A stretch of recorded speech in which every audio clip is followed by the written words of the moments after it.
তখন একটা ট্রেডিশন চলতেছিল চিঠি দিয়ে দিয়ে প্রেম করা। আপনারা জিজ্ঞাসা করেন বড় ভাইদেরকে, ওই সময় চিঠি দিত মানুষ, চিঠি গিয়ে দিত, দেখ চিঠিতে কি লিখছে, চিঠি হস্তান্তর হতো। আর একটা চিঠি আসলে কত গোপনীয়তার সাথে সে এটাকে সেভ করতো, কেউ দেখে ফেললে সমস্যা। ডেট করবে ছেলে মেয়ে, ডেটে যাবে এটা চিন্তাই করতো না যে রিক্সায় করে গেলে কেউ যদি দেখে ফেলায় কি হবে। মনে আছে আপনাদের? তারপরে আসলো হিন্দি সিনেমার যুগ, মনে আছে? আর কয়েকটা দাজ্জালের এজেন্ট, আমি বলি এগুলোকে দাজ্জালের এজেন্ট, মুসলমান হোক আর অমুসলিমে হোক। দাজ্জালের কাজ কি? সারা বিশ্বে ফাসাদ সৃষ্টি করা, আর সারা বিশ্বকে শাসন করবে। সে কি সারা বিশ্বকে ইসলামের বলে শাসন করবে না কুফুরির বলে শাসন করবে? আসে নাই সে এখনো, কিন্তু তার অনুসারীরা তো অ্যাক্টিভ। সে তো এখনো সশরীরে আসে নাই, কিন্তু তার অনুসারীরা তো অ্যাক্টিভ। তো তখন বের হলো ওই শাহরুখ খান সালমান খানদের যুগ। 7 দিন পর একটা করে মুভি বের হয়, আর বাংলাদেশ একটা বড় বাজার। এগুলো বাংলাদেশের ইয়াং জেনারেশন একদম গেলা শুরু করবে। এই করে করে করে আস্তে আস্তে স্কুলে কলেজ ইউনিভার্সিটিতে খালি প্রেম খালি প্রেম খালি প্রেম শুরু। মনে আছে? তখন আর ওই চুপচুপ করে চিঠি টিঠির যুগ নাই, তখন এখন ওপেন ডেটিং শুরু হয়ে গেল। এই যুগটা চললো বেশ কয়েকদিন, ভালো করে খেয়াল করে দেখেন। ওই সময়টা চললো বেশ কয়েক বছর। আস্তে আস্তে আস্তে আস্তে ওই সময়টার পরে আরো আরো আপডেটেড হলো এরা। এবার কি? এবার মাদক ইয়াবার যুগ আসলো। ইয়াবা, এখন ইয়াবা সবাই খাওয়া শুরু করলো। গাঁজা, ফেন্সিডিল, ইয়াবা খুব চলা শুরু করলো আস্তে আস্তে। তার আগে চলতো সিগারেট, অনলি স্মোক করতো, তাও লুকায় লুকায় যদি কেউ দেখে ফেলায়। তারপরে বড় ভাইয়ের সামনে, তারপরে সবাই এক একার বাপ ছেলে একসাথে। হ্যাঁ, তারপরে ইয়াবা, ফেন্সিডিল, হেরোইনের যুগ আসতে থাকে। চিন্তা করেন কিভাবে আস্তে আস্তে আস্তে আস্তে আমাদেরকে দাজ্জালের অনুসারী বানায় ফেলা হয়েছে অলরেডি। তারপরে শুরু হলো সরাসরি পর্নোগ্রাফির যুগ। এই মোবাইল ইন্টারনেট অ্যাক্সেস হয়ে গেল সবার হাতে হাতে। এখন smartphone, 4G network, 3G 4G 5G। আগে তো সাইবার ক্যাফেতে গিয়ে মানুষ লুকায় লুকায় পর্ন দেখতো, মনে আছে আপনাদের? 20 বছর আগে চলে যান। 2000, আমি এই কথাগুলো বলতেছি 2012 থেকে 15-16 এই সময়কার কথা। 10 থেকে 20 ধরেন, সরি 5 থেকে 15 ধরেন, 2005 থেকে 15। তারপরে অ্যাক্সেস শুরু হলো ঘরে ঘরে। এখন পর্নোগ্রাফি, ছেলেমেয়েরা সবাই পর্ন দেখে। ছেলেমেয়েরা সবাই পর্ন দেখে কি? মাদ্রাসার ছেলেমেয়েরাও পর্ন দেখে। আমার সামনে তারা কথা বলতে বলেন। মাদ্রাসার ছেলেমেয়ের হাতে যখন আপনি স্মার্টফোন দিয়ে দিয়েছেন, ওর ফোন চেক করে দেখেন কি করে। বহু মাদ্রাসার শিক্ষক পর্ন দেখে, এখনো দেখে। মাদ্রাসায় যদি শিক্ষক পর্ন না দেখতো তাহলে ওই শিক্ষকের হাতে কোনো ছেলে বা মেয়ে বালাৎকার হতো না। আপনি পিছনে রেপের পিছনের গল্প কি জানেন? একটা ধর্ষণের পিছনের গল্প হচ্ছে ওখানে পর্নোগ্রাফি আছে।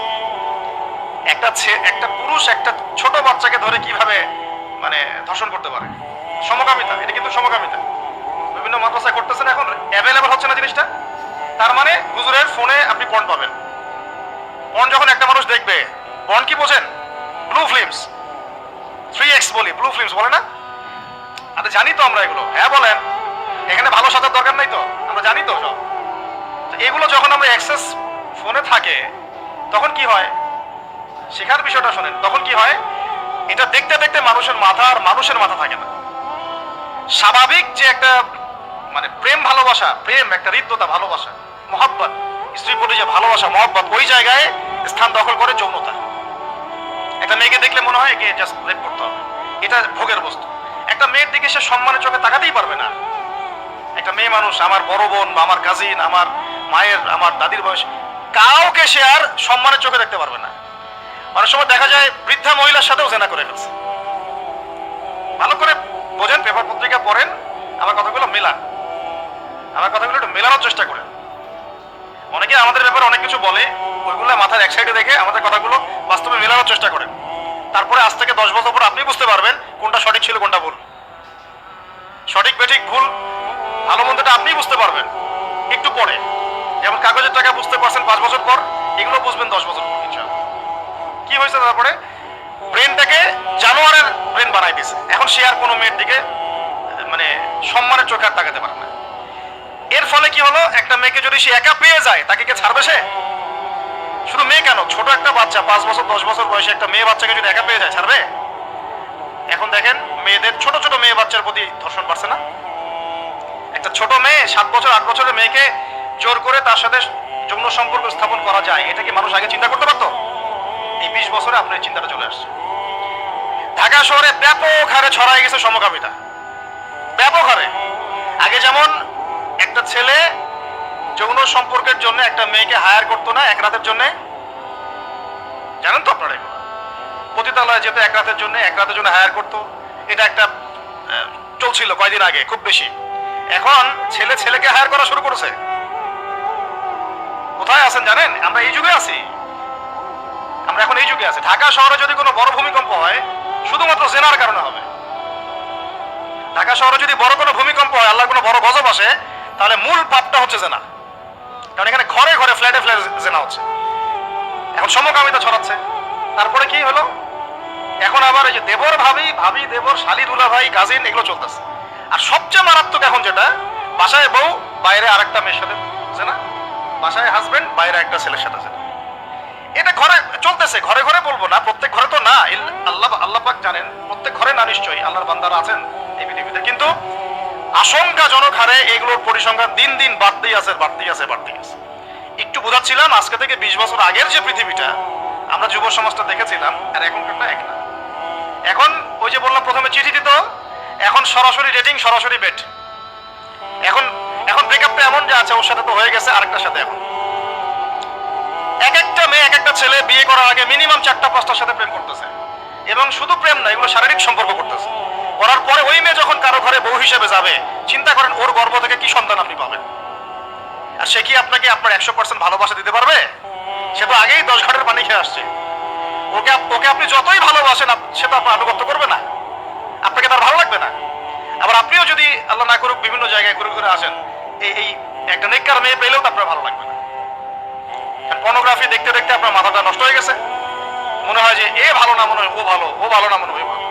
আসলে সবার কাছে একই জিনিস আছে, সবার কাছে আল্লাহ পাক একই জিনিস দিয়েছেন, আর কিছু না। আর এগুলো থাকে মিনিমাম 5 বছর 10 বছর। এই 10 বছর পরে কি ওই ফিলিংসটা থাকে? তো আল্লাহ পাক আমাদেরকে বোঝার তৌফিক দান করুন। তো আমাদের তো ক্ষমতা নাই, ক্ষমতার কথা বলতে গিয়ে এই জায়গায় আসা হয়েছে। ক্ষমতা থাকলে আমরা টপ টু বটম সব সংস্কার করতাম ইনশাআল্লাহ। তবে এই ক্ষমতা আমাদের না থাকলেও ইমাম মাহদী থাকবে ইনশাআল্লাহ। এবং ইমামুল মাহদী আসার আগেই যে বহু সৎ নেতা আসবেন না এমনটাও নয়। তিনি আসার আগে অনেক সৎ নেতৃত্ব আসতে পারে।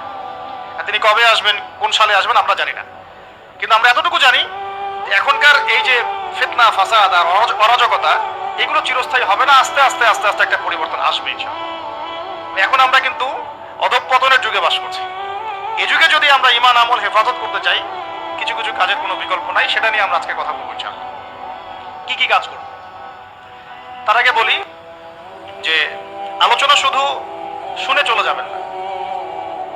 বক্তাকে দেখতে আসলে এটা কিছুই হলো না, আমাকে দেখে আপনি কোনো লাভ নাই। আমি তো আর হাজারে আসওয়াত না যে ছুঁইলে আপনি পাপ মাফ হবে। যে কথাগুলো বলা হচ্ছে, এই কথাগুলো একটু বাসায় গিয়ে মেলাতে হবে।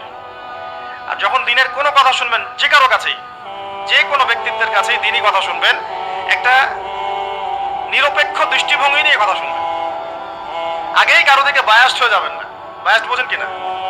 বায়াস্ট মানে হচ্ছে, মানে কি বলি বাংলায়, পক্ষপাতিত্ব। আগে একটা পক্ষ নিয়ে নেবেন না। মূল কথা হচ্ছে আমরা কোথায় আছি এখন। আমি শুধু একটা প্রজন্মের এক্সাম্পল দিলাম আপনাকে, যে generation, TikTok generation, young generation এখনকার কি অবস্থা। এখন একটু বোঝেন, আমরা তো জানি বাংলাদেশে 80-90% মুসলিম, তাই তো? এখন আমরা কোথায় আছি দেখেন, আমরা 80% মুসলিম হওয়ার পরেও, লক্ষ লক্ষ মসজিদ মাদ্রাসা থাকার পরেও, হাজার হাজার আলেম ওলামা থাকার পরেও বাংলাদেশে কোনো ইসলামিক আইন নাই। আমার কথা আপনি রাগ করেন না, রাগ করে লাভ নাই। আপনাকে কবরে যেতে হবে, আজ হোক আর কাল হোক। যারা চলে গেছেন তারা কি এখন পৃথিবীতে আছেন? অতএব আমার কথায় কষ্ট নেওয়া যাবে না। আমি বলেছি বাংলাদেশে ইসলামিক অনেক কিছু থাকা সত্ত্বেও আমরা কোনো আইন বাস্তবায়ন করতে পারি নাই। আর এটা কোনো পলিটিক্যাল কথা নয়, এটা ধর্মতাত্ত্বিক কথা। এখন যারা এই কর্তৃত্ব যাদের কাছে আছে, তারা যদি এই দায়িত্ব পালন না করেন বা করার চেষ্টা না করেন বা কোনো আন্তরিকতা প্রদর্শন না করেন, তাহলে অবশ্যই আল্লাহর কাছে জবাবদিহি করতে হবে। এই জবাবদিহি আপনাকে আমাকে করতে হবে না। আল্লাহ পাক আপনাকে আমাকে সে দায়িত্ব দেন নাই। আমাকে কি দিয়েছেন? বলার একটু স্বাধীনতা, এতটুকু এলেম কালাম, এইটুকু বলতে হবে, এইটুকু চার্জ আল্লাহ পাক আমাকে করবেন। আপনাকে দিয়েছেন মাদ্রাসার খেদমত, মসজিদের খেদমত ইত্যাদি ইত্যাদি, এইটুকু চার্জ আল্লাহ পাক আপনাকে করবেন। আর আল্লাহ পাক আরো বড় বড় দায়িত্ব যাদেরকে দিয়েছেন তাদেরকে কিন্তু জিজ্ঞাসা